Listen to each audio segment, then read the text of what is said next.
This episode is brought to you by Prime.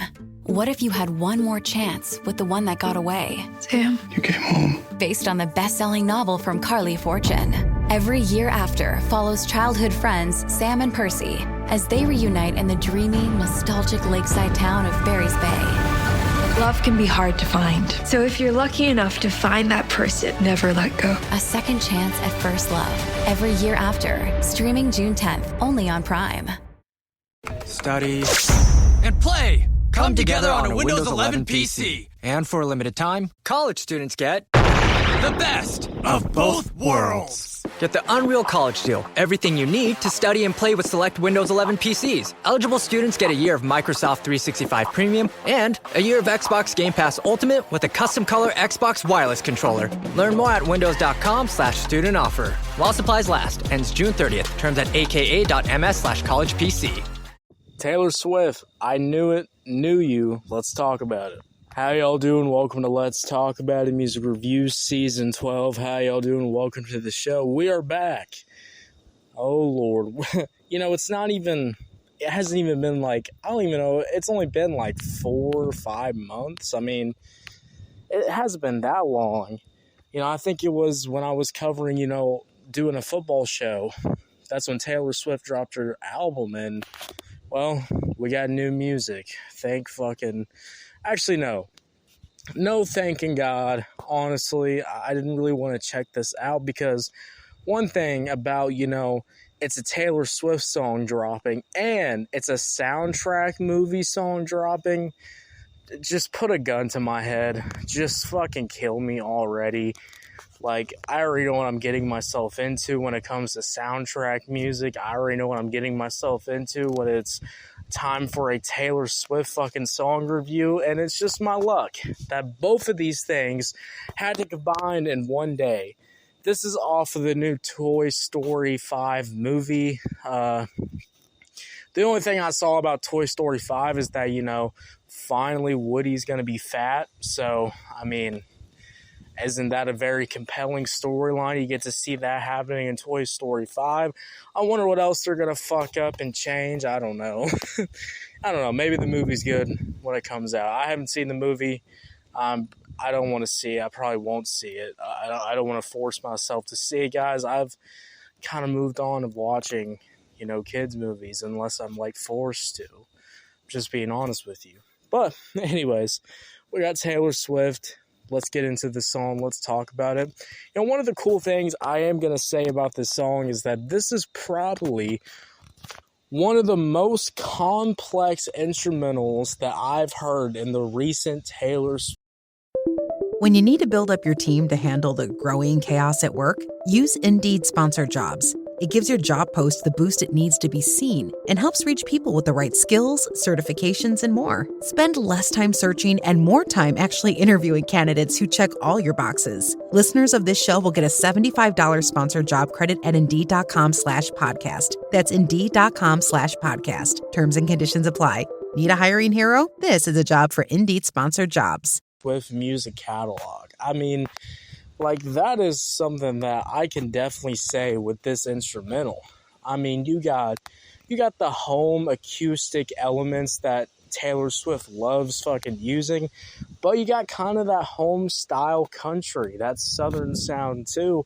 Also have some jazz elements with some saxophone, with some, really cool background vocals and synths, and then, also having that, keeping the same pop formula, but also having some country elements that are laced in this song. So, to say that this song has a few genres mixed into it, it does have some complexity to it.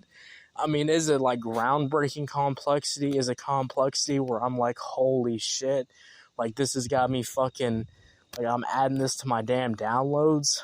I'm going to be honest with you, not really, because even though you have all these complex elements, they do kind of loop. I mean, nothing really changes that much. But the thing I will say is that I heard some saxophone at the very end, so that part's really good in my opinion. I mean, have more of that, and maybe I will rate Taylor Swift even higher. If there's saxophone in the background, holy shit, let's fucking get that going. But anyways, this instrumental, I like the fiddle. I like the harmonica that's playing throughout this entire instrumental. It sounds really good. This just makes me kind of laugh because, people say on my show that I don't talk about the instruments. I don't talk about the actual production of music. I don't know any fucking terms. Well, I don't know, guys. When I'm forced, the only thing that comes out is the same 808s, the same fucking hi-hats, the same drum loops, the same trap beats that I've heard for how many years have I been doing this? For 5+ fucking years? Yes.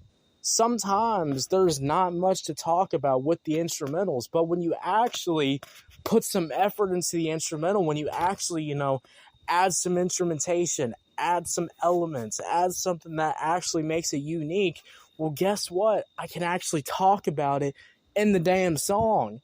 So if the song is complex, well, guess what? There's more to talk about with the damn song. So, just saying, artists release better fucking music. I don't know what to tell you. This episode is brought to you by Redfin. You're listening to a podcast, which means you're probably multitasking. Maybe even scrolling home listings on Redfin, saving homes without expecting to get them. But Redfin isn't just built for endless browsing. It's built to help you find and own a home. With agents who close twice as many deals, when you find the one, you've got a real shot at getting it. Get started at redfin.com. Own the dream. Zootopia 2 has come home to Disney+. Let's go!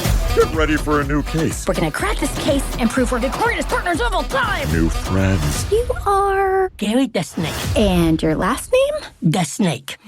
Dream team. And new habitats. Zootopia has a secret reptile population. You can watch the record-breaking phenomenon at home.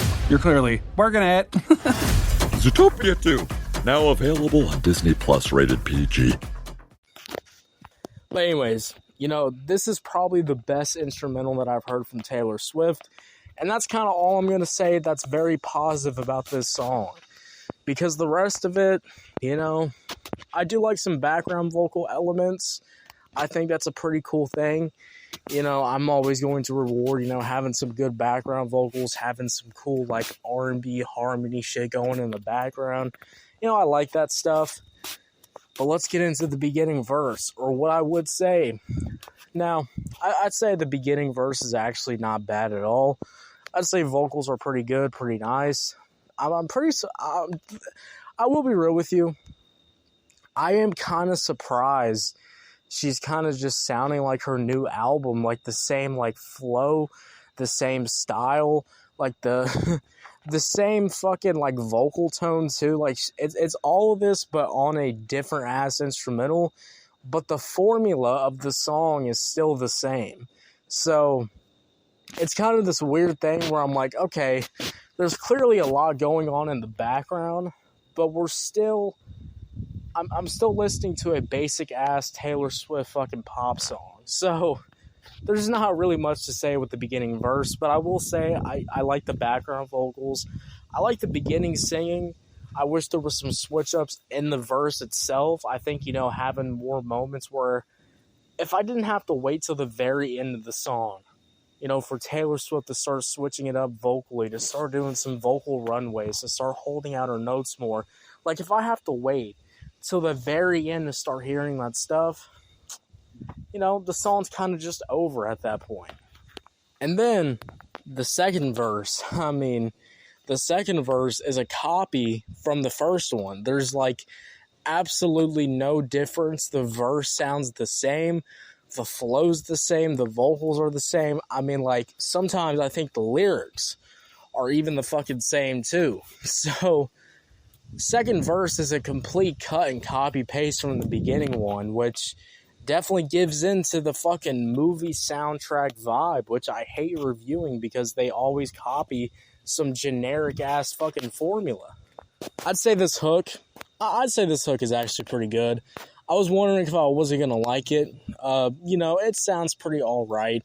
Vocals sound pretty good. I do like it when it harmonizes with the background vocals. And, having that ending fiddle too sounds really fire with it. So, hook is overall pretty nice.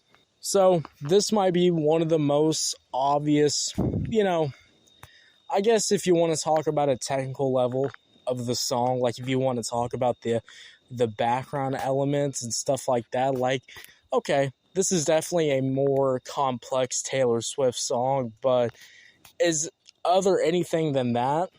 No, this is still. This episode is brought to you by Truly Hard Seltzer. We're always in touch, but nothing beats actually being together.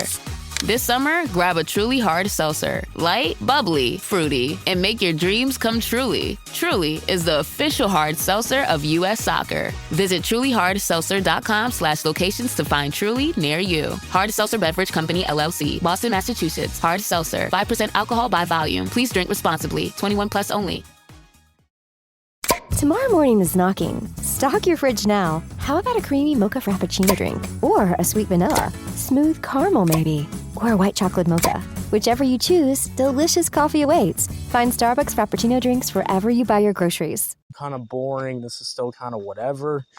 I really don't care for it, to be real with you. So overall, I just give this song like a... I'll give it a 5 out of 10 because the instrumental is like really fucking good. So 5 out of 10, guys. What y'all think about it? Did you love it? Did you hate it? I don't know. Let me know. If you're on YouTube, Spotify, Pandora, wherever you get your podcast at, make sure you follow, turn on notifications, guys. We're dropping new content every single day.